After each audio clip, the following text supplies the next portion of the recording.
All right. Um, so this is Stephen's group number 2. Perfect. So Awesome. if you guys are ready, whenever you start, I will start your time. All right, thank you. Good afternoon, everyone. We are the Stevens Institute of Technology Team 2, and we are excited to present our scaling strategy for wildlife protection management.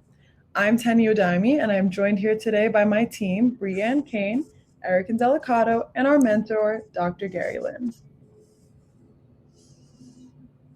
Wildlife Protection Management was founded in 2016 in Albuquerque, New Mexico.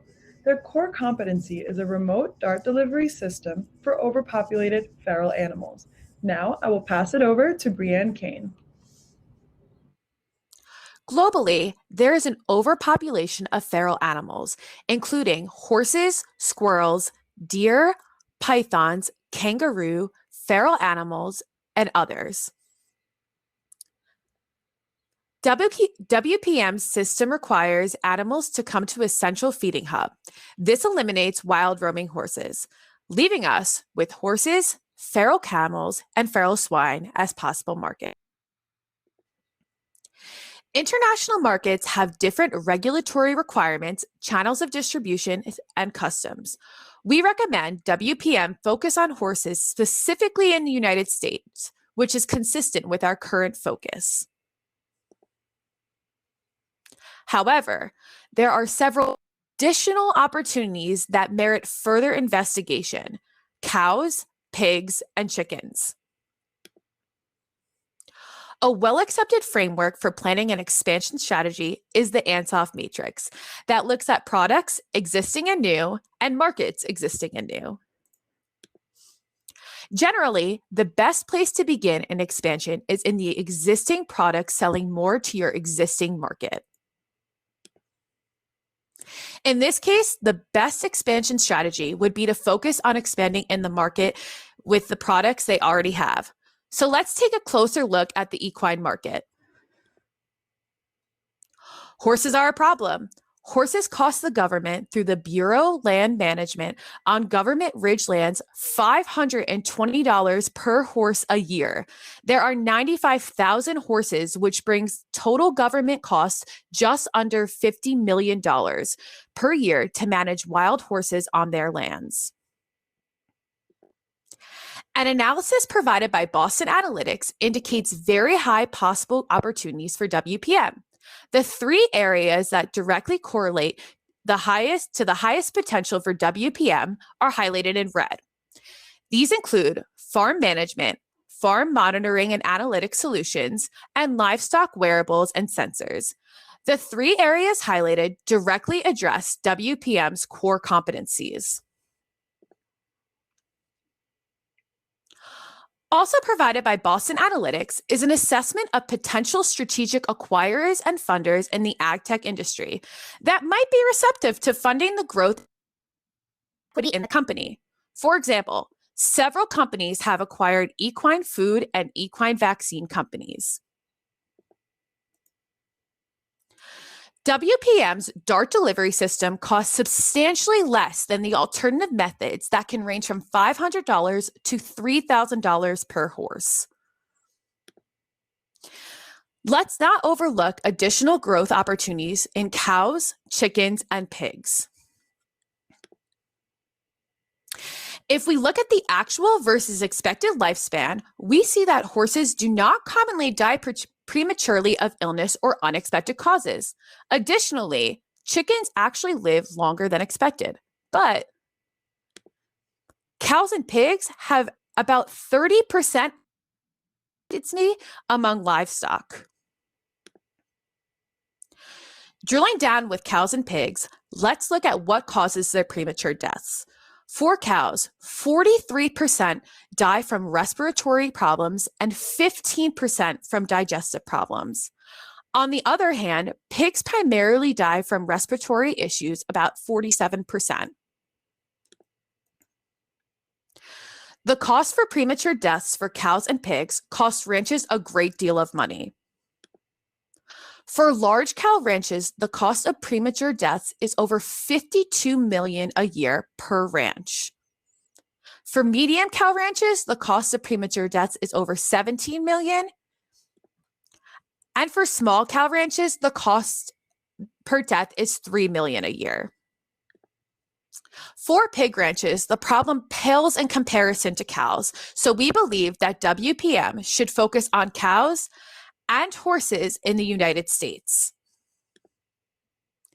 Even in an existing market, there are still high-risk areas for WPM, particularly funding from wildlife management agencies, funding for scaling, regulatory requirements, and customer education.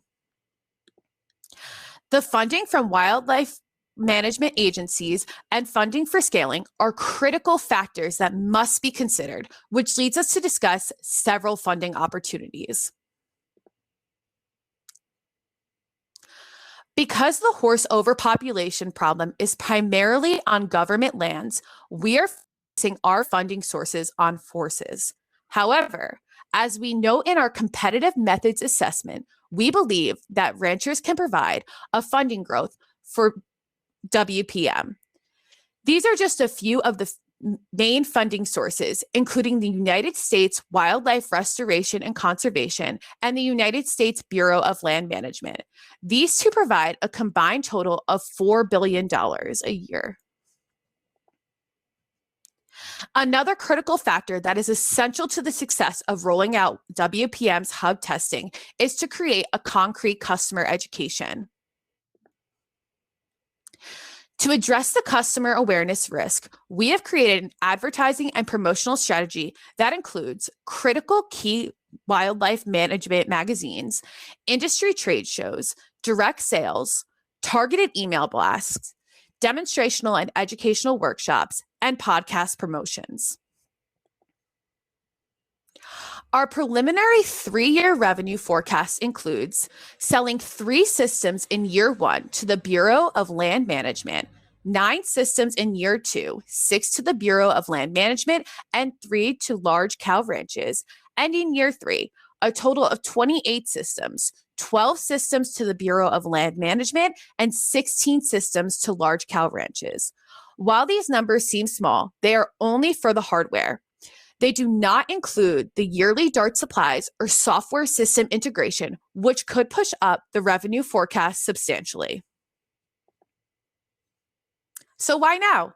We live in an exciting time of technology advancements that make humane treatment of herd management possible.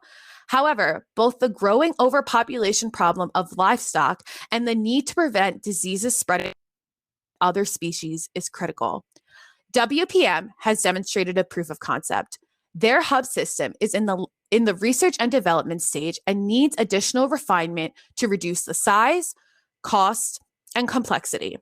A revised business model should be developed that accounts for the disposable and system integration of the hub. The market is ready and is in need for a more humane, comprehensive, and effective vaccine delivery system. So as WPM's mission statement says, let's build something awesome together. Thank you so much, and we would love to answer any questions. Thank you, guys. And now we can have some questions from our judges.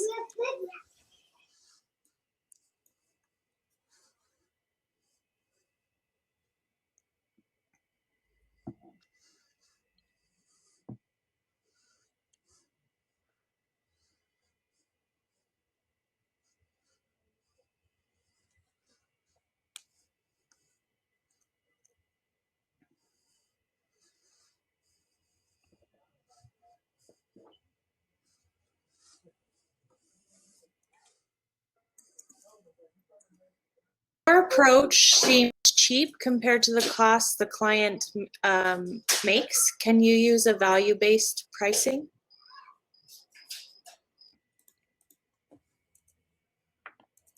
So while the revenue forecast funding seems lower, as we discussed, this is only accounting for the hardware. We have other funding that would include about $55,000 in advertising and promotional strategies for customer awareness. Not sure if that answers your question directly, but if it doesn't, you can feel free to elaborate a little bit more.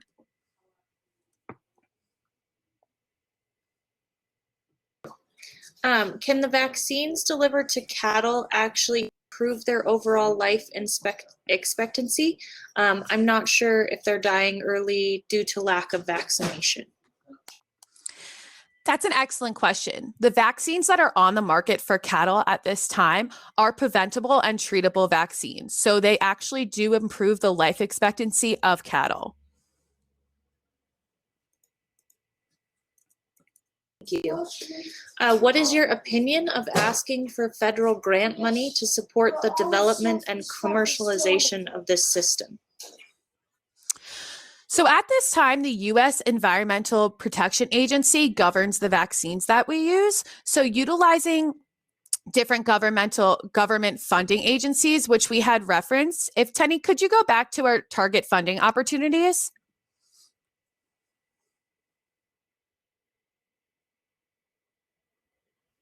So we would be looking at some of these government agencies for additional grant aid. The total funding that you can see in the third column is total funding overall for wildlife and conservation, but the average funding size is directly correlated to the population with horses that we are looking at. So primarily the United States Wildlife Restoration and Conservation, as well as the United States Bureau of Land Management, would be two primary focuses for us to receive more grant aid. Thank you. Why are farmers not yet applying vaccines or other health management for the cows? Excellent question. So farmers are using systems to distribute vaccines. However, the way they're doing it is more in a controversial roundup involving helicopters and traps. And the problem with this is that they're labor intensive and they cause insane stress to the animals as well as the humans. We actually looked into some testimonials as well to the guns that are on the market to inject darts. And the main problem that our team saw was that it was human error and liability, that they weren't having necessarily trouble with the darts in the injection, but they saw the problem with the human error of injecting them.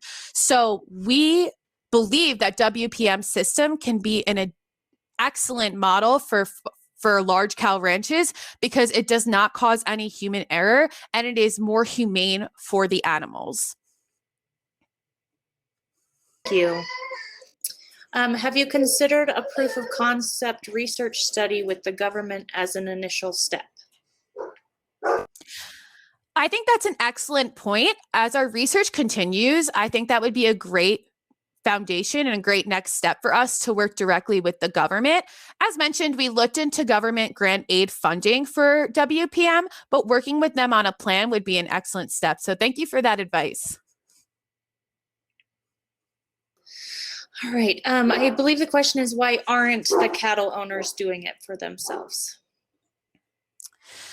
The cattle owners may not be doing them for themselves due to the large population of the cattle on a farm. The average number of large cattle on a farm can be about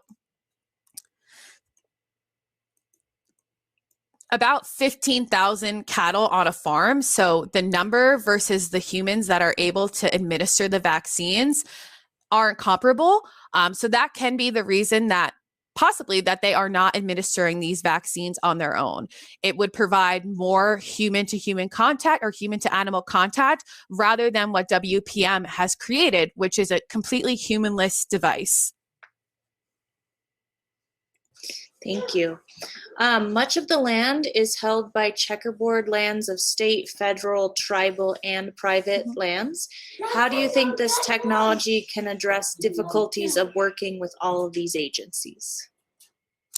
I think what the most important part of the WPM's hub technology is that it is the most humane method of injecting vaccines into animals, as well as not causing any human issues on land. So this land would not be interrupted by more farmers coming into the different areas. It would be humanless, and it is the most humane method in comparison to the indirect competitors who are currently injecting vaccines via gun delivery. So I believe that presenting this idea to tribal lands would create a more powerful impact because we are valuing the animal at its core. And the most humane, effective delivery system of a vaccine is at the core of WPM, which really has their competitive advantage of standing out in the market and to those different agencies. Thank you. What is the long-term perspective for the exit or otherwise? So right now we have a three-year revenue forecast in mind where we'll grow each year. So year one, we're looking to sell about 3 systems to the Bureau of Land Management. The next year, 9 systems, 6 to the Bureau of Land Management, and 3 to large cow ranches. So in year 2, really expanding into the large cow ranches, as we mentioned. And then in year 3, really having our product grow more and 28 systems in total. So 12 systems to the Bureau of Land Management, and then 16 systems to large cow ranches. During this advertising and promotional strategy that we had also mentioned, we really want to consider the liability, the regulatory regulations that will be needed for these products as well. Yearly site visits, maybe even bi-yearly site visits, and really being connected. WPM is a small company. They only have 4 employees at this point, including their CEO, Rock. And I think that's so important. At the core, they really have a powerful, very family and wanting to be that human connection for their clients. So as of now, this is what we model for 3 years, but we're excited to see what could possibly happen after our 3-year forecast. Just like to add on as well to Brianne that the goal doesn't stop here.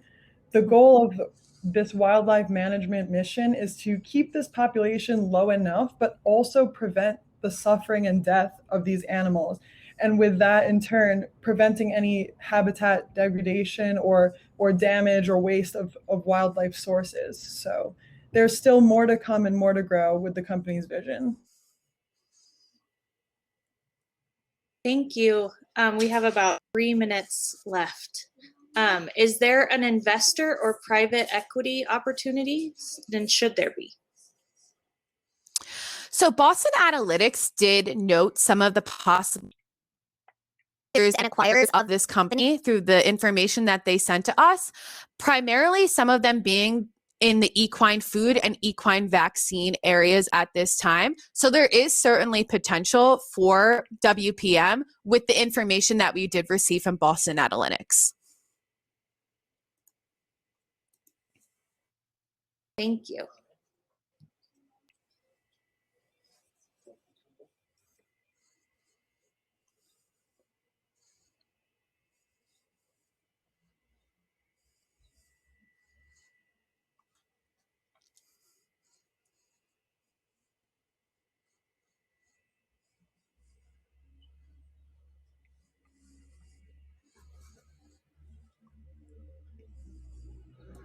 Do you see an international market? Certainly, there are some international markets that WPM could expand into. Globally, we recognize that there is a large feral animal population. However, based off the resources we have and in the existing market that we talked a little bit more in the Ansoff matrix, we believe that WPM should primarily focus in the United States now. However, as Teny mentioned before, our goal does not end here. We have a vision in mind, and we can only hope to expand more and more. And for WPM, it could mean expanding into international markets to put the hub technology into some of these great markets. Yeah, and we also talked about in the last slide that we wanted to put more money into research and development to really perfect the technology that we have.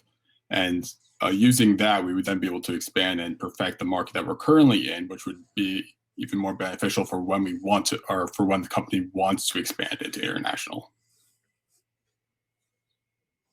On horses for the United States, the need for other countries and regions is different. So again, a reassessment and a redevelopment of a similar strategy along the lines of our vision would be beneficial abroad as well.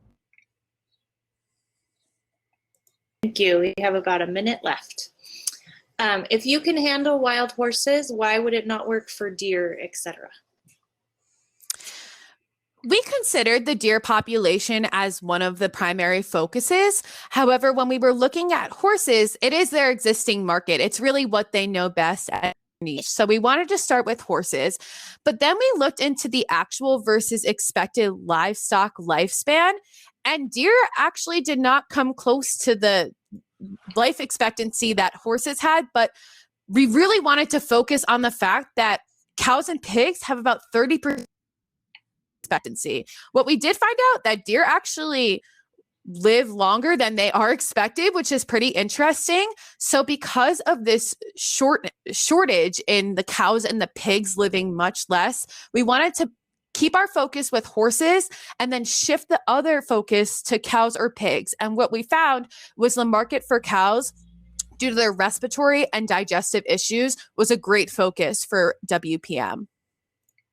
And we also found that deer were actually, for every deer, they were worth about $30, while for horses, they were worth over $500. So when we're basing on a cost-effective stance, the cost for horses was much higher. And plus the deer alone, they're really having an issue with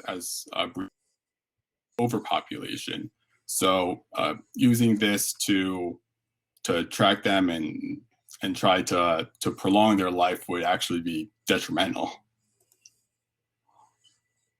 Thank you so much. That's the end of your guys' session, so we won't be able to get to the last question. But we thank you guys very much. That was a great presentation again.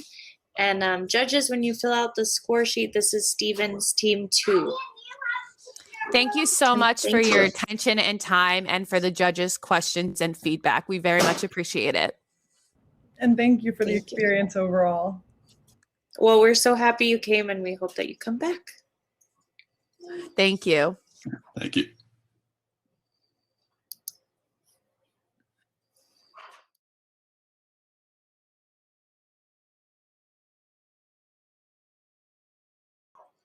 Alrighty, so our next team will be the Indiana team. All right, and I just want to let the judges know that this is the team that tied for first place on Thursday, our day 1. So we are so excited to see you today. Thank you. Hello. Hi. All right, if you guys want to pull up your presentation, just make sure everything is working.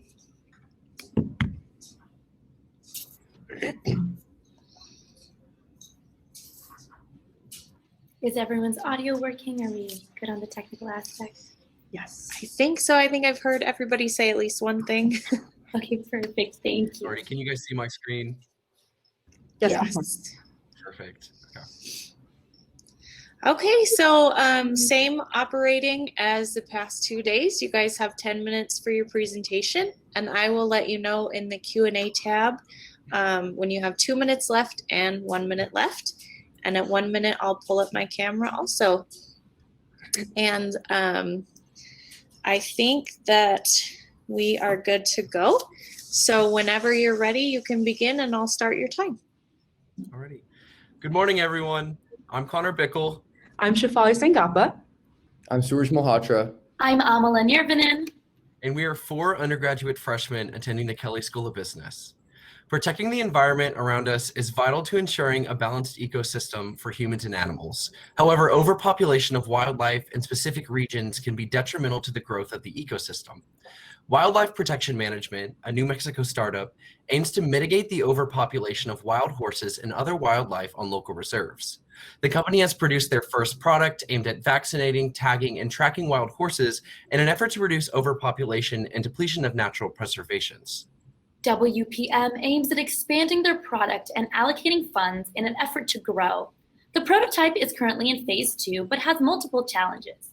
WPM has little to no current revenue streams and currently has no way to scale and produce their product.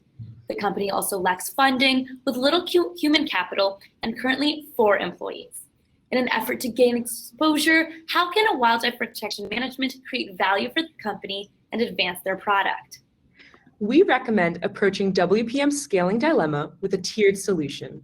This product has high potential with the value of $10 million in 2 to 5 years and $50 to $100 million in 10 years. The product is already patented and has no other competitors in the environmental protection market. In our tiered approach, the first tier will focus on the preliminary revenue stream through a rotational program on reservations.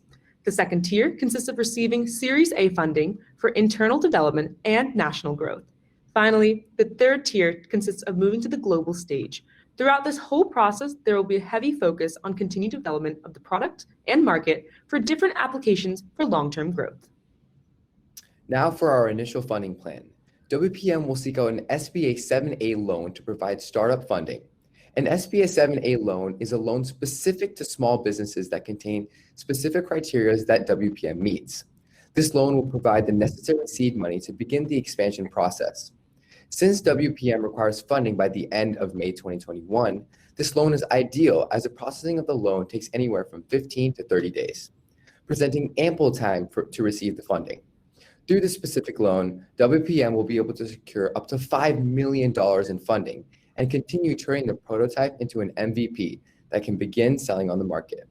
For the beginning processes of creating an MVP, a small-scale manufacturing space can help grow WPM as they begin their production process.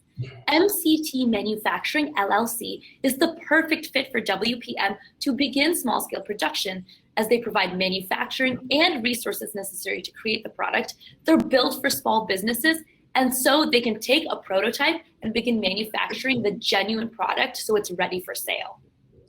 Now, once an MVP is created, the next aspect to consider is providing this product to a small target market. We suggest that WPM partner and market with the Navajo Nation. In 2017, the reserve declared a wildlife crisis with over 40,000 feral horses on the reservation.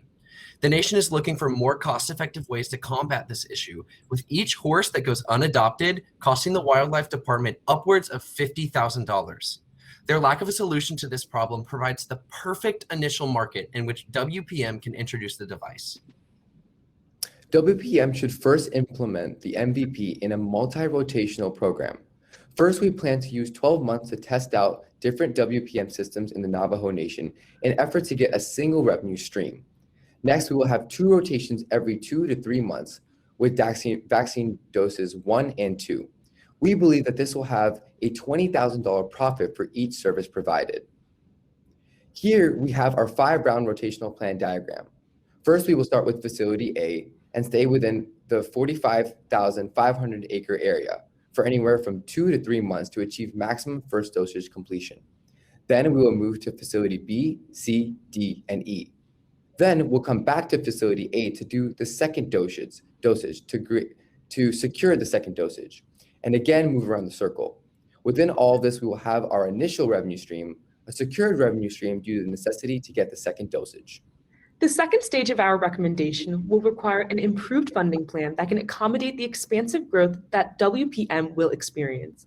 Cultivation Capital is an investing enterprise that invests in young companies and provides not only funding, but the opportunity and room to scale up further. Cultivation Capital invests in companies using their agriculture and food tech strategy, an ideal strategy for WPM. Cultivation Capital partners with Yield Lab with an emphasis on agriculture, and through Series A funding, WPM can initially receive between $100,000 to $1.5 million. Given the specialization of the product, the lack of competitors, and the high ROI, Cultivation Capital provides the best funding opportunities. Currently, the prototype also has some parts that can be further developed to increase efficacy and flexibility in WPM's product. Our main focus in this stage will be to make sure this product can be transferable to any part of the globe for any wildlife and for any vaccine. This will begin with making sure the product is suitable for long-term expansion and weather and travel proof. WPM should focus on increasing the accuracy of the darts in effort to be able to make sure nothing changes when changing the product to fit other wildlife. One final focus is to make sure that any and all necessary vaccines are applicable with this product. This will be a continuous product and will further increase the value of not only the product, but the entire company through this R&D process. In order to spike our manufacturing growth, we will begin moving manufacturing to AGCO, a manufacturing company that focuses on upscaling other brands for production.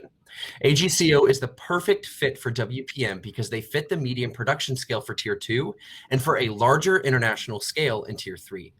AGCO works to help rising companies that have agricultural technology that need to be produced on a mass scale.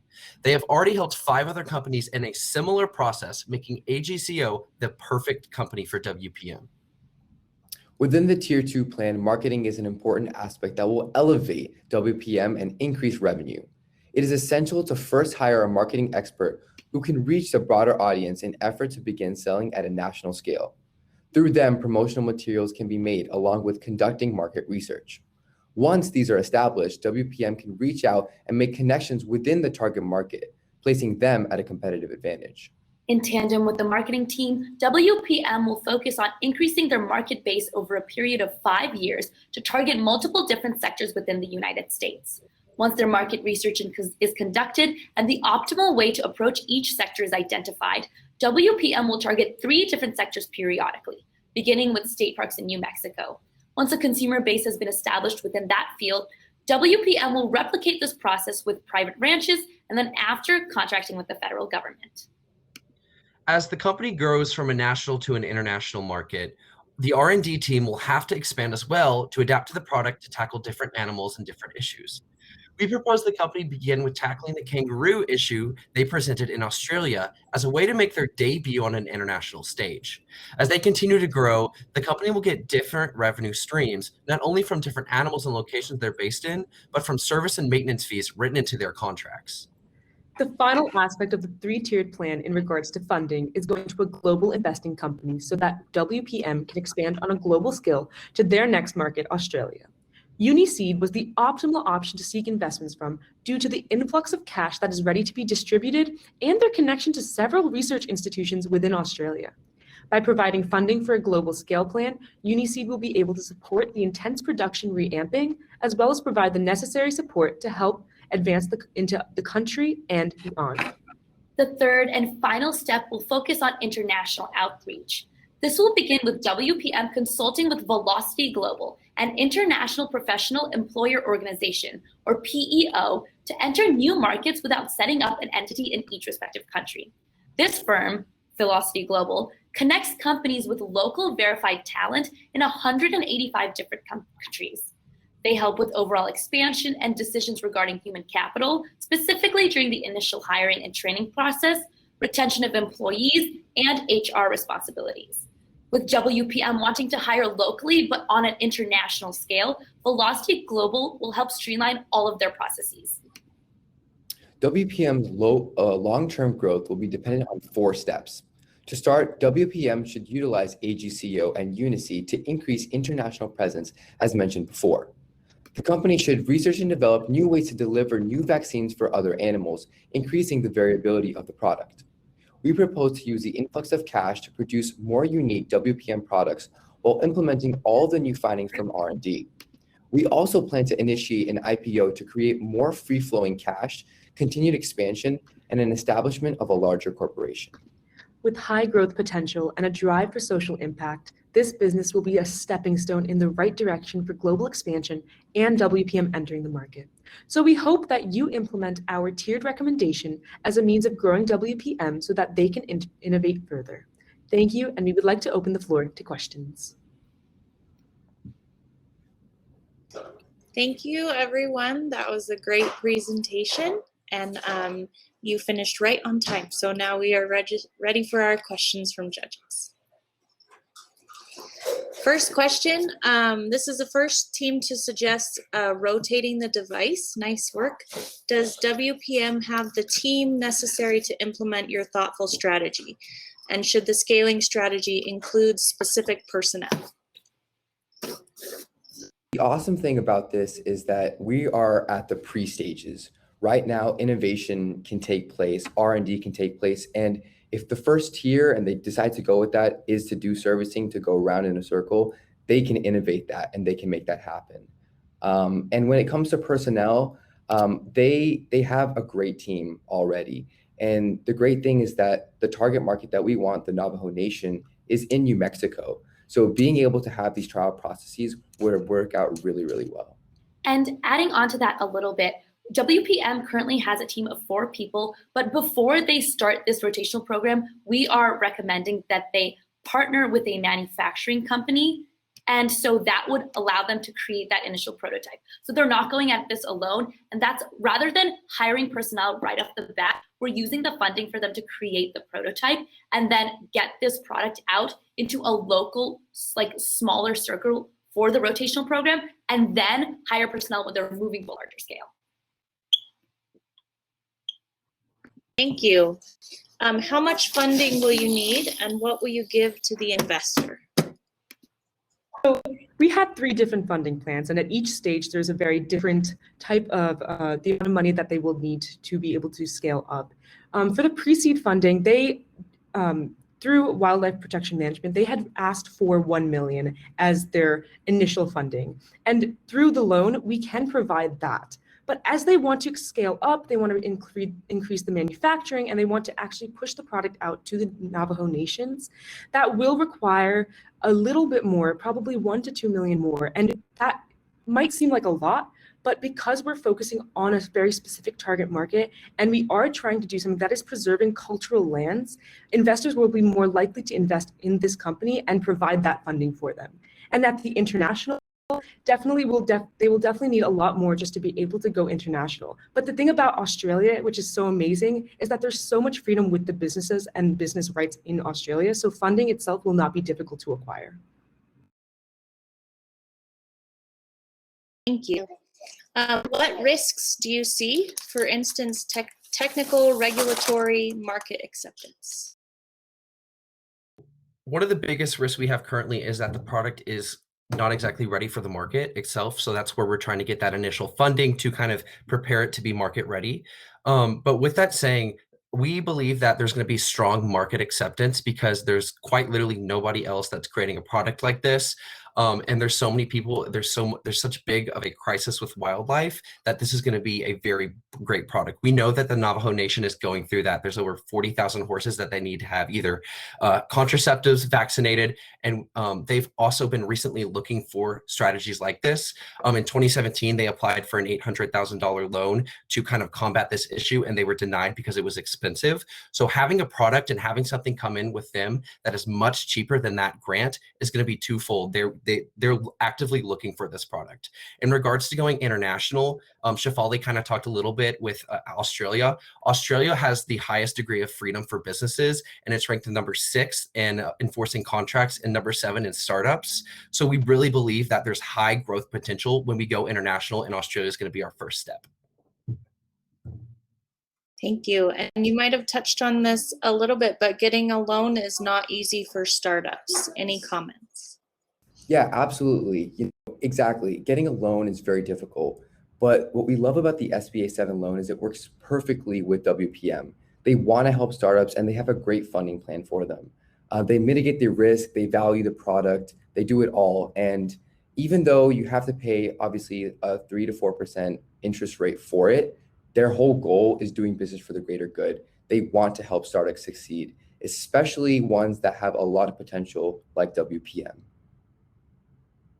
To that, there are no competitors with this product. And that means that because there's such a need and that there are no competitors, investors are going to get a high return on investment because this product is just so innovative, and it will be applicable and it will grow because of how innovative it is and how beneficial it will be. So investors will be more, and banks will be more willing to give loans out, and investors will definitely be more willing to invest in the company. Thank you. We have about 5 minutes left of questions. So why not finding grants from US agencies?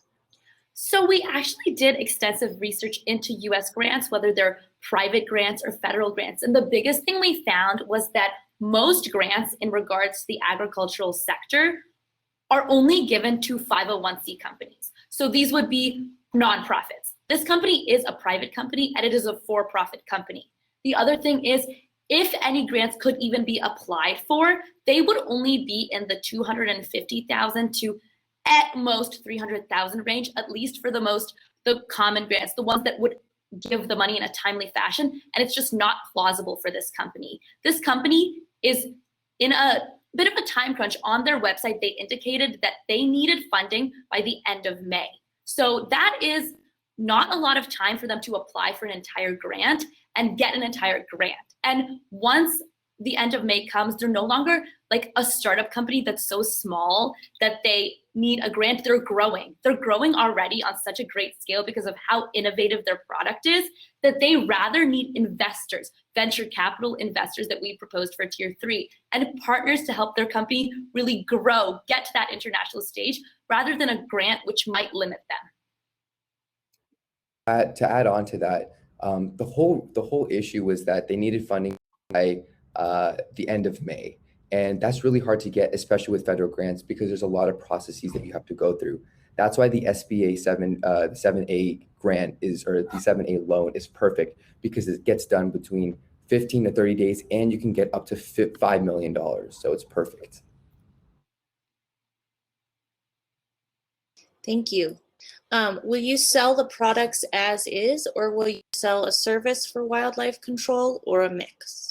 So we will be selling this as a mix. The company indicated in the case materials they provided for us that they want to sell it as both.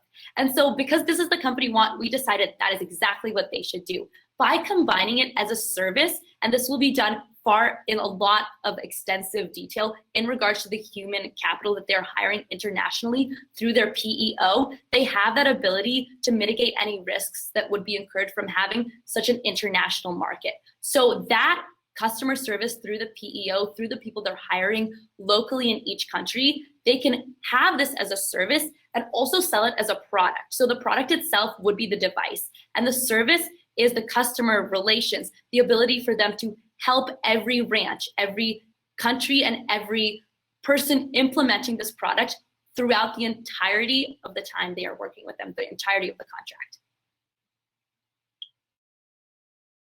Thank you. The turnover amounts you mentioned were in range of 5 figures and investment 6 figures. Who does that combine? Combines a lot of things that we mentioned, especially R&D and marketing. So research and developing this product, understanding how the vaccine can be placed, how to move it around with servicing costs a lot of money. So that's kind of where that 5 to 6 figure range comes into play. And especially when, creating a stronger marketing team to broaden out the reach, to go and market to specific market sectors, like our target audiences, cost a lot of money. So that's why we have that range between 5 to 6 figures to take into account for R&D and also possible, just other possible investments in the future. We've gotten these numbers through the valuation that the company themselves have provided to us before the case was given. So the company has valued themselves at specific values. So within the 5-year range, they're valuing themselves about 5 to 10 million. And then once we go to that 5 to 10-year range, they're valuing themselves potentially at 50 to 100 million. So this range of 5 and 6 figures was given by the company. And because of how niche the market is, the need, and the fact that this product is so unique, the market is huge and the market is in need of this product. So selling the product and really getting that revenue stream started will not be as big of an issue as would be in let's say a different field. As a follow-up, but in that case, the turnovers are too low to make up for those costs, or do you have other market figures?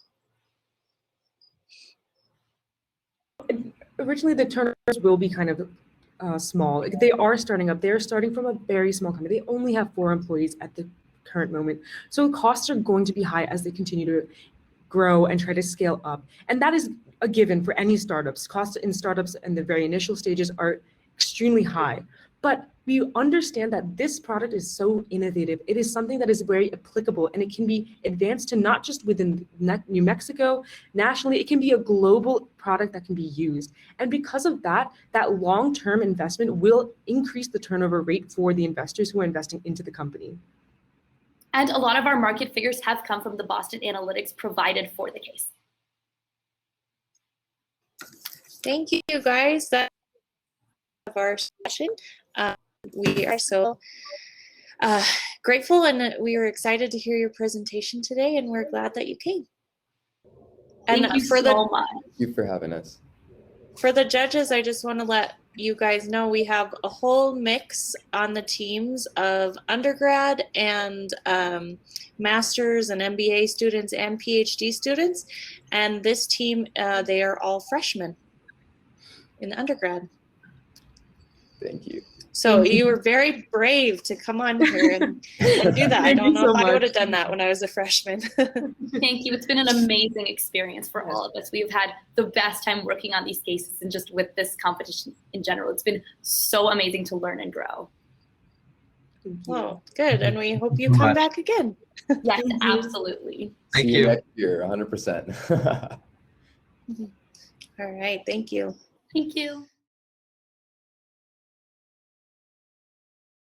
Team 1 tied for first place on Thursday with the previous team, Indiana, Team 1 as well. So they are also first place winners. Congratulations to UNM Team 1. Thank you. Thank you. Very much. Same rules as before. You have 10 minutes for your presentation, and I'll let you know when there's 2 minutes left and 1 minute left. And whenever you're ready, begin, and I will start your. All right. Well, hello, everybody. We're the University of New Mexico Team 1, and we'll be presenting a pathway towards global scaling for wildlife protection management. My name is Jesus Ortega, along with my teammates Nikhil Reddy, Bhuva Ramalingam, and Irma Vazquez, and our advisor, Professor Peter Vorobiev. Now we will start with the company and product profile. Wildlife protection management operates in the agrotechnology sector under the farm management and monitoring solutions, as well as the animal biotech industries. It is a privately held company looking to scale globally and not actively searching for acquisitions. Wildlife protection management has developed a novel system which addresses the increasing population of wild horses in the world in the most humanly way possible. Their system features a hub which is equipped with live feed cameras for sex determination, as well as for low-speed darts, which can vaccinate the horses and implant RFID chips for future tracking. Facial recognition features will be added in the near future as well. It is important to note that the company holds a patent for this device. The team determined that this system has a TRL of approximately 7 and an MRL of 4, since there has only been a few of these prototypes built and tested on the field. The main problem that we see is overpopulation of wild horses and the problems that this brings, such as land deterioration, diseases to humans and other species, and depleting resources to sustain the ecosystem. Moreover, current solutions involve chasing these horses and capturing the horse to be inoculated and ID'd. Not only has this proven ineffective, but it's also expensive, as it costs anywhere between $1,000 to $3,000 per horse. And to make matters worse, the Bureau of Land Management has captured over 50,000 of these horses that they were hoping to have for adoption, but they have not had any adopters. To answer this problem, Wildlife Protection Management offers a plethora of applications for their hub. First, the horses are attracted to the hub using food as bait. Before the horses arrive, the vaccines and contraceptives, as well as RFID chips, are stored in a temperature-regulated container to be deployed using remote technology.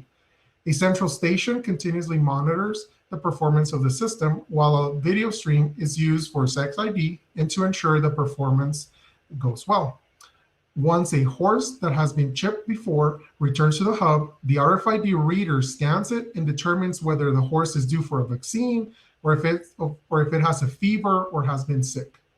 This is a great solution to the horse overpopulation problem. But what about other animals in the US? Or what about animals in other countries?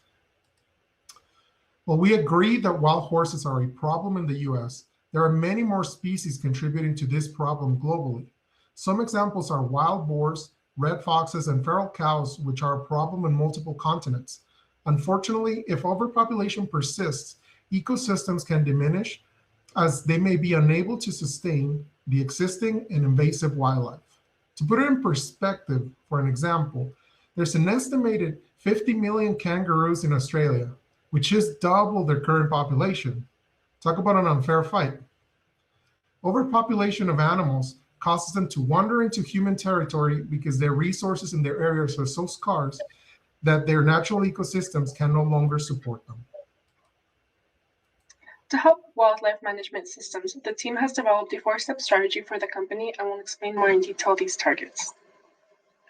Funding momentum right now is medium, but we expect the funding to increase in the near future. A decrease in new companies entering into the sector means that the barriers are high to get in, but this will not directly affect us as we are already present in the market. This could also be translated as less competition. So this now begs the question, who can serve as a potential partner? We recommend wildlife protection services to seek partnership in both governmental and private institutions. Both types of agencies have different inflow of revenue, but since their target is protecting animals, they are promising opportunities. A great example of a partnership is the case of the Bureau of Land Management, where they have captured so many horses that they are now paying people to adopt them. This clearly presents a problem of horse overpopulation throughout the US, and for this wildlife protection management product, this will be perfect for it. WPM should partner with this bureau, starting with contacting Michael Need and presenting this solution not only for controlling the animal population, but for also different allocation of internal funds that can go into protecting other species. So as Rocio mentioned, the Bureau of Land Management's Wild Horse and Burro program is the perfect point to start for us. And because our product perfectly suits their program, and it has an annual budget of around $117 million. We also want to state that right now, the chances of acquiring private investments are relatively low, given the status of economy, but it is highly possible in near future. So we want to focus on marketing our product as much as we can during this buffer time and gain some revenue. So we identified various revenue streams and categorized them into 4 groups: government organizations, private ranchers, NGOs, and with minute product modifications to the zoos as well. Reaching out to them directly with demos is advised for every category. Also attending and presenting the trade shows organized by ranch owner associations is also helpful. Next slide, please. So in US, we can work along with the NGOs like Return to Freedom, American Wild Horse Campaign, along with various governments to control feral horse population. We can also work with the Association of Zoos and Aquariums to offer our solutions to the zoos as well. In Australia, as Jesus mentioned, there is a problem with kangaroos. We can work with the Australian government along with NGOs like Animal Activists Australia and Australian Wildlife Conservancy to address this issue. Next slide, please.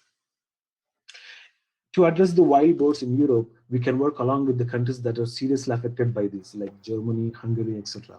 We can also partner with various NGOs, as shown in the slide as well. In Africa, there is a need to protect elephants, but unfortunately, working with government is not very promising there. But we recommend wildlife protection management to work with the NGOs mentioned on the slide, as they all have a combined annual budget of around $1 billion, with an around $100 million spent in Africa protecting elephants. And also, acquiring funds for our research and development will become relatively easy, especially in foreign countries once we start working with those governments directly. In US, we can target for small business assistance programs for support, but right now our focus is on product manufacturing and marketing. Next slide. So for building a customer solution, we believe that WPM has an advanced product that can help many organizations throughout the world to manage invasive species on the area. By offering a variety of hubs, WPM can help their customers select an application that is suitable for their problems. And also, as an example, we can mention customer problem like wild horses. They can purchase a lease for set of hubs to their location. And also, if there is a case of red foxes, these hubs cannot be useful. Therefore, it is crucial importance for WPM to offer a wide variety of solutions for the different species. But this shouldn't just be the hub, but also the type of vaccination and contraceptive that should be administered to the species should also be managed. So monitoring the activity of wildlife presence and population and protection against poaching activities have been a labor-intensive task. Then how we are going to take care of other species? That's why we are going to propose few solutions. One is facial recognition of animals can help to reinforce their positive idea of animals. Similarly, introducing drones to hub can help the track of herd's temperature in case of disease, investigate potential pain levels of animals, and alert the care providers. Similarly, drones can be more effective at counting the animals in a herd, which will useful to track effectiveness of the proposed solution by WPM. To diversify, there are many instances when private ranch owners may want to acquire a hub to personally maintain and manage their cattle. The technology can help them to maintain the cattle vaccinated, but also help them track the potential disease which may cause fever in the cattle and that could potentially spread to other species. Lastly, while zookeepers and biologists may be able to take care for endangered species, there are many more which we cannot directly care for. On the other side of the spectrum, the vaccine delivery system and the RFID chip can be used to grow population instead of controlling it. The Mexican wolf, our beloved Lobo, is a prime example of it. So if we are vaccinated, with could be a potential solution for it with only 186 wolves are left in the wild as of 2020. By providing a vaccination, we can help to save them. At last, with this, we would like to conclude our presentation and open up the floor for questions. Thank you so much, guys. That was a wonderful presentation. And we now have some minutes for questions.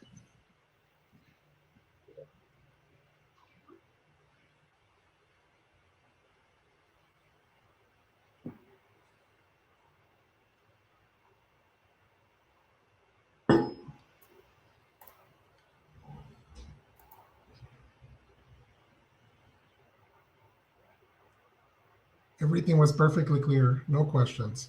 The ideal, right?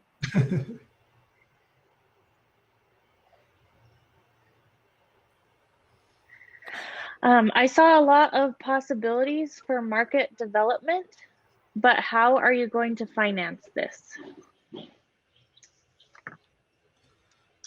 So our initial goal is at this point is to reach out to our potential customers right now with the goal to possibly working along with other industry leaders.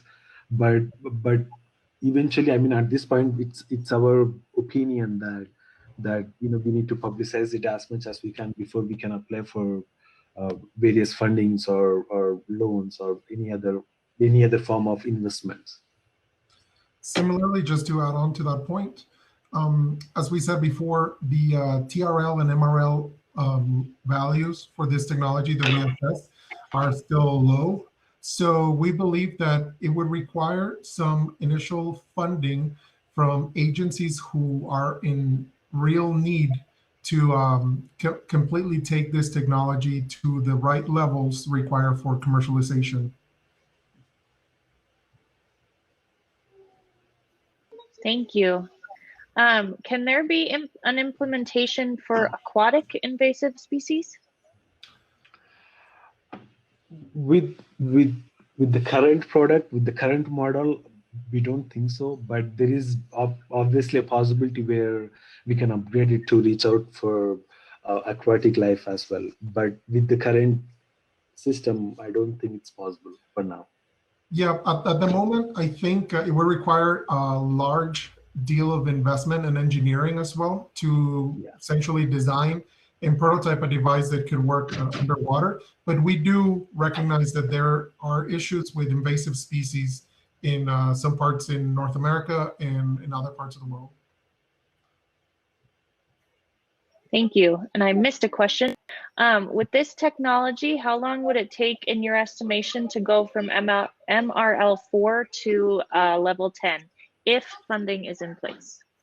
So as of right now, there are some additions that the WPM is currently working on. For example, one of them was the facial recognition, and that definitely will bring up the TRL. However, for the MRL, we believe that we need to identify groups which can help us in terms of scaling up the manufacturing process, especially if the company is going to be targeting a worldwide audience. it's going to be difficult to only manufacture in the US and export. So it would depend on the strategy that the company chooses on which countries to target. For example, we believe that the next country they should target is definitely Australia. They definitely have problems with wild boars, kangaroos, etc. So working with local companies to establish a manufacturing might be cheaper than having a centralized manufacturing and exporting. Thank you. So no investments are possible. What would be the value of the application for the clients? Yes, definitely. The company is open to investments. Even from the information they provided, they wanted to raise a certain amount of money for May. However, we believe that it becomes very risky for a venture capitalist to invest on a system or a technology that has a TRL level that is not all the way up to 9, and that also has not demonstrated that they're capable of maintaining some production level. So I think that before they start seeking out, and I mean, as a matter of fact, they can do it parallelly, but before they're going to start seeing those investors, most likely they're going to have to find partnerships with governmental programs to further develop their technology, so these investors can see it less of a risk. And just to clarify that, when I said no investments are possible, that doesn't mean that there is no way at all, but it means that with the limited resource that we have, it's best to target on marketing our product, looking for partnerships rather than looking for investments. Because even when we talk about investments, those people should be able to understand what we are trying to do.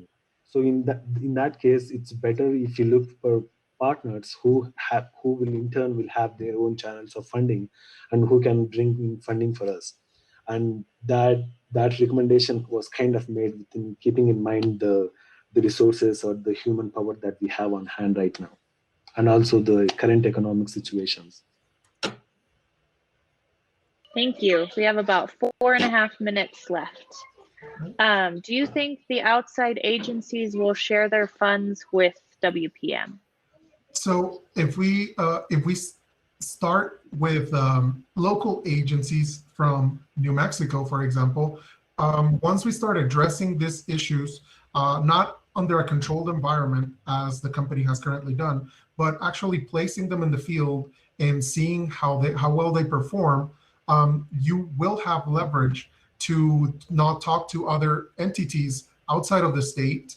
And essentially you end up with going by levels. You go statewide, then national-wide. And once you are able to go national-wide, you can actually start introducing the variation on the design as we propose. If you have different hubs for different species, then you can test them here in the US. So basically what you do is you gain confidence from potential customers and investors outside of the US. And also there are many NGOs that are literally looking for this kind of solution, because there are many animal activists who want to treat wildlife politely and in the most humanly way possible, as our WPM works on. So I think, I mean, they will invest it, but it takes, a little bit of reach outing on efforts on our side and presenting them that, our product is trustworthy and it can work for multiple species. And yeah, people will definitely invest in it. And I'm only gonna ask you guys questions from the judges. Do you believe that the existing system can accommodate kangaroos and other animals? If so, what level of activity and cost will be required? So once again, that's I think that having the ability to have multiple hubs in your portfolio gives you the flexibility to adapt to the different needs of every organization or every country. In this case, for example, we decided to compare a horse with a red fox, mostly because of the size difference, but also they will be differences in the types of contraceptive techniques that are needed, that are most effective in the field, and also what types of vaccinations they might require. Now, in the case of kangaroos, for example, we don't think that the current hub design is capable of working with kangaroos. Why? Well, mostly because of the way that it's designed. It's designed to have the feed in the center where the horse can reach it. And if you're doing the same thing with the kangaroo, we cannot necessarily ensure that the darts are going to be shot and they will be effectively vaccinating the kangaroos in the correct location. So it's a matter of actually trying and designing a specific hub for the specific species that it's needed to be managed. Thank you. We've got about a minute and a half left. Will you focus at delivering a wildlife management service or only the product? So I think from the company's perspective, they actually want to offer both. They want to be able to sell this product specifically. I'll give an example. It's very likely that ranchers are gonna wanna do it themselves. So they are most likely to purchase the product, decide to receive the training from the company, and then we'll just buy the vaccines and any other consumables later from you, but you don't have to come into my land. Whereas, for example, if you're and the same thing could happen with the Native American lands. However, if you have other organizations, they are very likely to only request your services. One, because they could easily accommodate it on their budget, and two, because then it de-risks the service potential. So that way you don't have the organization that hires your services doesn't need to worry about the maintenance and how to operate it because you are providing them the service. So it de-risks that investment for them. Thank you, guys. That is the end of our session, and we appreciate you guys competing so much, and you all did a great job. Thank you. Thank you very much. Thank you to the judges for their time. We're very happy.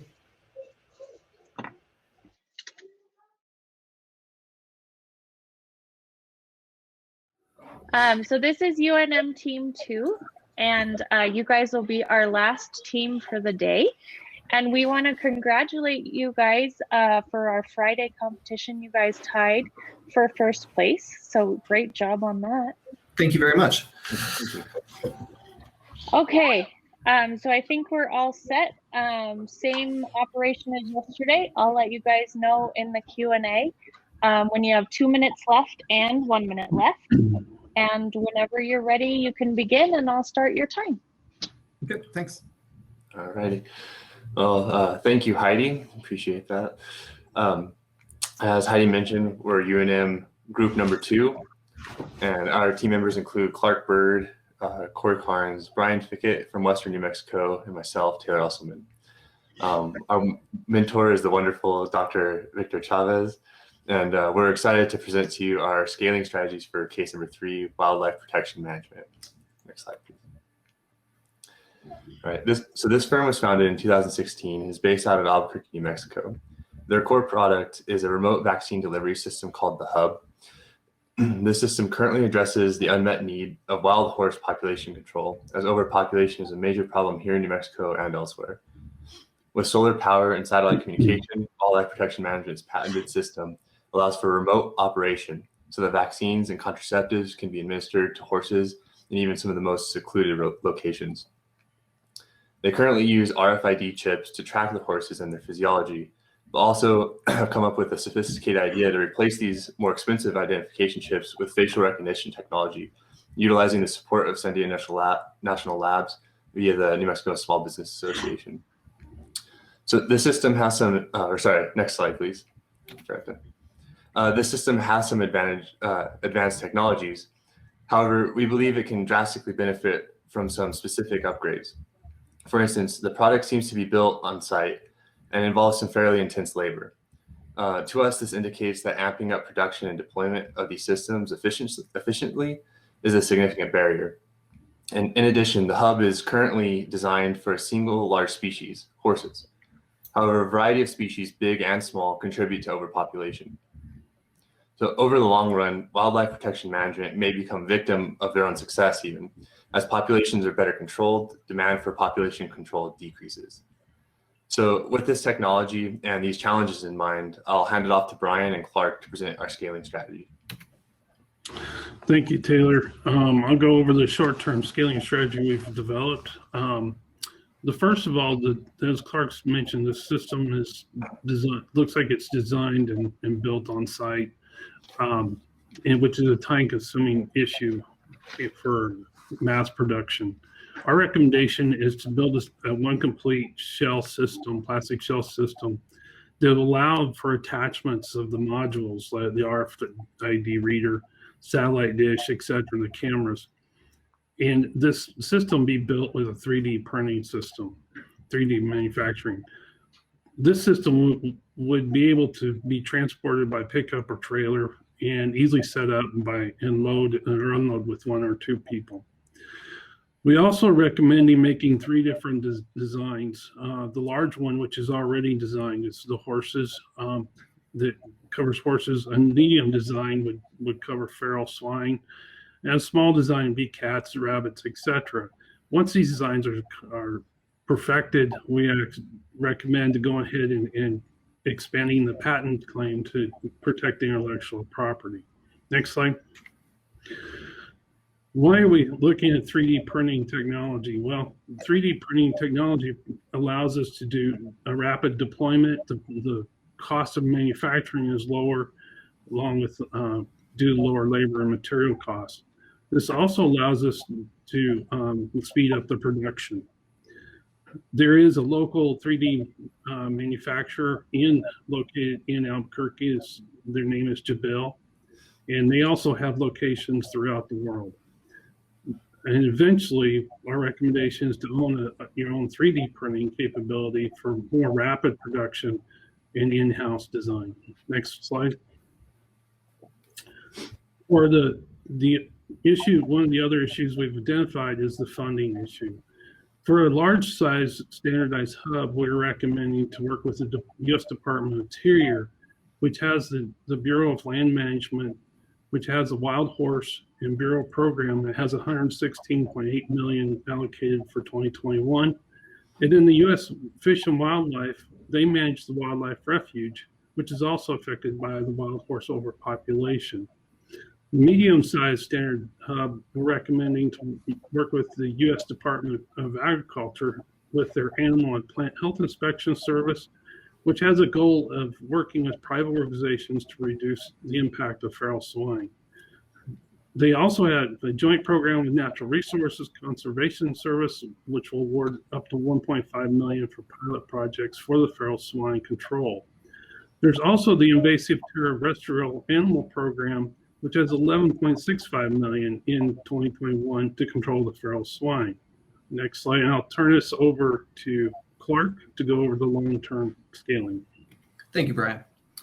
So after design and production of the hub has been standardized and the technology has been deployed to control wild horse and feral swine populations, a promising long-term strategy to scale globally would be to get your technology scientifically validated by the U.S. National Academy of Sciences. So this agency is highly regarded globally and is influential among government agencies. They actually have done a review of the BLM Wild Horse and Burrow Management Program, revealing that this program is not effective at managing wild horses. So clearly this program needs to implement a means of population control that is proven to be effective. So to facilitate such a study, WPM must carefully collect data on the effectiveness of their technology. So a good way to make sure that data is collected in a valid manner would be to partner with a regional university that has an A&M focus to assist in data collection and analysis. So one obvious choice locally for WPM to work with is the New Mexico State University Arrowhead Center for Business Innovation. And there are other valid options in the region, including Colorado State University and Texas A&M. So what would be the best strategy for getting your technology adopted worldwide? Well, first, make sure that your IP is protected around the globe, working with the World Intellectual Property Organization on that front. Next, focus in on a region that is rife with problem species. So Australia is an obvious choice because as Europeans and others settled the continent, they introduced a number of foreign species without native predators. So examples of these include the brumby, which is the Australian wild horse, the dromedary camel, the European rabbit, feral goats, feral cats, and there's others. So these animals are decimating the Australian ecosystem, as well as diminishing the population of Australia's native species, which they are very proud of, which would mean that this country would be particularly receptive to new animal control mechanisms. So to get your product into Australia, partner with a local company or organization and apply for funding from the Australian Department of Agriculture, Water and the Environment. Now they'll award up to 2 million Australian dollars per grant to manage pest animals. So one potential Australian company to work with is Animal Control Technologies, and they have experience in invasive species management down there. Another organization is Bush Heritage Australia, which is a nonprofit that helps to control feral invasive species. So while getting your technology adopted globally, WPM can make additional revenue using their technology for a purpose that is beyond population control. And we find that a good purpose would be to manage animal health on ranches and factory farms. So now deploying the hub on a ranch would be a great stress-free way to give animals vaccines and medication, and it would also be an efficient means of recording treatment history for each animal. In a factory farm setting, DART hubs and scanners could be attached to feed stations instead. So the beauty of this strategy is that little to no product development costs are required. Once the standardized different hubs are developed, they can be sold or leased to the farms. And DART modules with different vaccines and medications would be a perpetual source of income for WPM. And if deployed on feeding stations, a modified hub can be developed and deployed, again using 3D printing technology for rapid product prototyping. So to summarize, the short-term challenges to scaling for WPM is the absence of standardized design and production methods for the hub, while a long-term challenge is that managing a species decreases demand for managing that species. So in the short term, using 3D printing technology to produce plastic shells for the hub with plug-in component modules would be a great way to standardize design of the different sized hubs. In the long term, validating the hub for population control will create a great deal of positive influence. For global deployment, focusing on Australia first and partnering with a local company to get your foot in the door of the international market is a good strategy. In the interim, deploying the hub on local ranches and factory farms for animal healthcare applications would generate some much needed revenues for WPM. So with that, we thank you very much, and we would like to entertain any questions. Thank you so much. You guys did a great job, and we are ready for questions.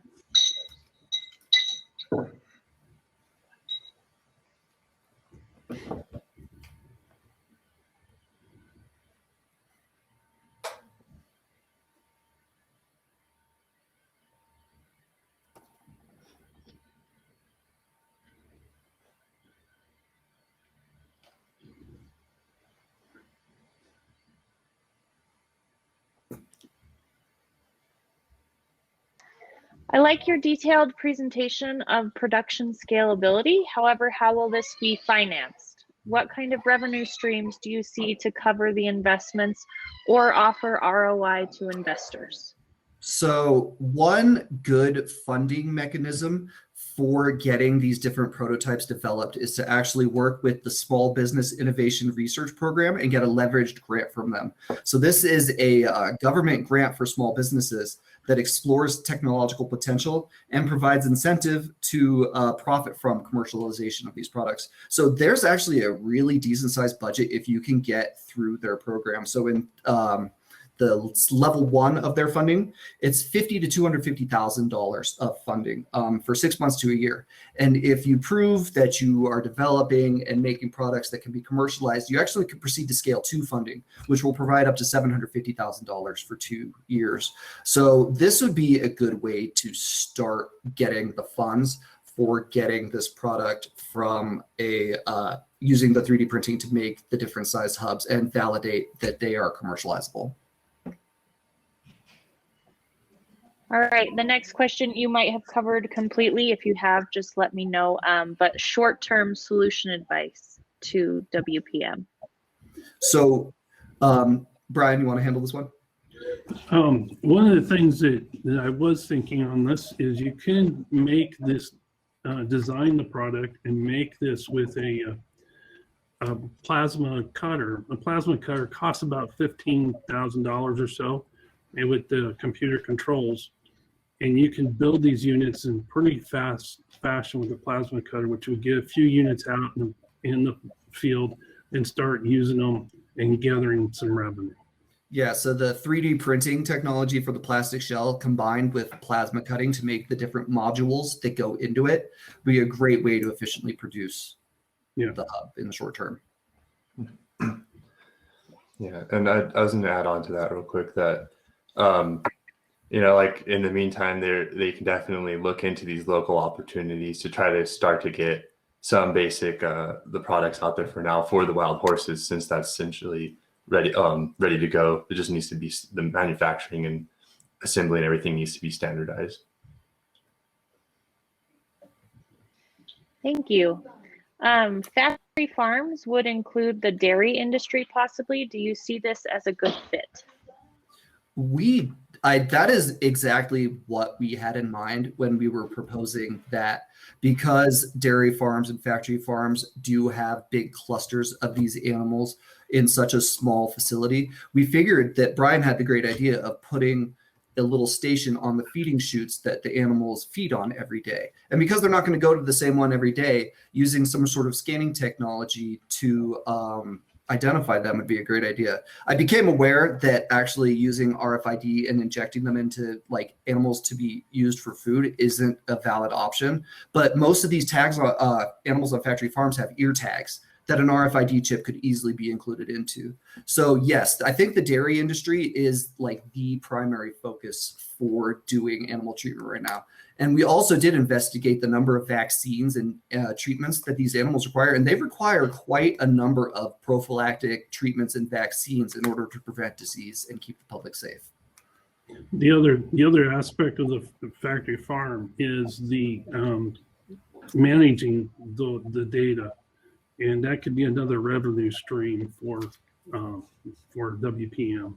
That's a great point, because in the Boston Analytics materials, I saw that farm management technology has very high funding momentum. So that would be a great way to kind of intrigue investors too, in pitching that, hey, look, this is a product that is going to be has a lot of momentum right now, and managing animals on a farm setting can be quite a daunting task. Thank you. Were you guys done? Thought I heard something. Go ahead. Okay. What specific milestones do you target for the stages of your development plan? So for our development plan in the short term, it's basically getting a viable module hub established and going, and actually testing to make sure that it works in horses, because WPM already has their hub set up. So it's basically just making sure that it's just as effective as their current setup is right now, which they have proven to be effective in population control. The next step is going to be to validate those different sized hubs. So scaling them down from that large concept shouldn't be too difficult. The problem is then that you do need to validate that it will attract and treat the feral swine and even smaller animals too. So the small animals we thought was an interesting concept, because you're going to want to try to get that validated for them. So feral cat populations domestically and abroad are a huge problem too. So if you can demonstrate that, I think that's the first stage to scaling. Yeah, and I would add in simultaneously is like looking into the grant opportunities that we made, those funding opportunities in that short term, to get the investment, the capital that they need to expand. Thank you. Can you provide details as to what components of the system may or can be 3D printed? Would this be a less expensive approach? And if so, by how much? So what we envision the first item to be 3D printed is actually just a shell component for the hub itself. So this shell component, you'd cut out parts and have the modules that fit into there that can be easily removed and replaced. As far as the other parts that can be 3D printed, eventually as WPM starts adding manufacturing capability to their own facilities, perhaps like the DART system could start to be 3D printed, or some of the camera control hubs, or stuff like that.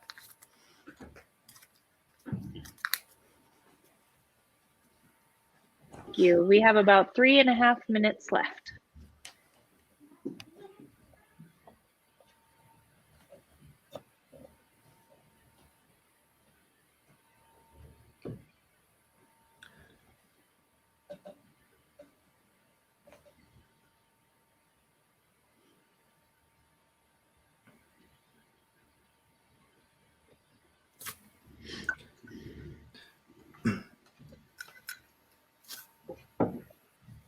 Who would you consider as a good lead customer, and what about agri-tech competitors?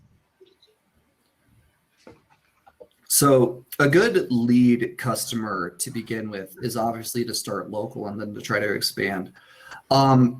You're going to want to focus on people who currently don't have any sort of farm management technology and are looking for an efficient way to manage their livestock at the moment.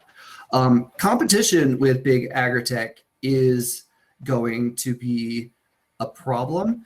If WPM can keep their tech IP to themselves and keep it patented and keep ahead of what they're doing, for the first few years, that's going to keep you protected from big agri-tech and their advances in the technology.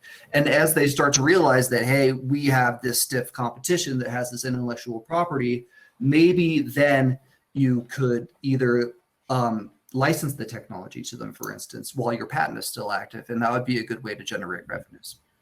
And I would follow that licensing issue is I would probably license it or approach Bayer or some of the big players in the agriculture market to license it, because they have the dollars to do it. And sorry, and as I say, as a lead customer, like Clark mentioned, like there's these local people these local people that need this tool. But when you just look at the regions within where wild horses are like overpopulated, the Navajo Nation is one of the largest ones. So working with the Navajo Nation could be a great opportunity, local opportunity to get started as well. Thank you so much, guys. We have just over a minute. Would you focus on research with universities first, or focus on agriculture first? So we feel that the agriculture one would be kind of an aside. We feel like not changing WPM's primary mission right away, because they are very focused on a humane means for animal control. And so not just to get away from that, just to generate profit, but staying with their primary mission at the start would be the ideal way to go. So collecting data on the effectiveness of the population control while partnering with a university like New Mexico State would be a great way to collect the data and show that this is a valid means of population control. And then presenting these to scientists at the National Academy of Sciences would be the best way to make sure that this is scientifically validated. Yeah. And I think that with the current technology, like using the DART tags and all of that, if those little modules are essentially ready to go and quicker to build, like if that's a decently quick way to start building some more revenue within like the dairy industry, like that could be a potential option. But like I said, I think the focus is should be around this the wildlife management specifically. Guys, get to the last question because that ends our session. And we thank you so much for being here. And I just want to mention this, judges, this is UNM team number 2, but Brian is actually with Western New Mexico. And so this is kind of a hybrid team, and we're so glad for that representation as well. Thank you very much.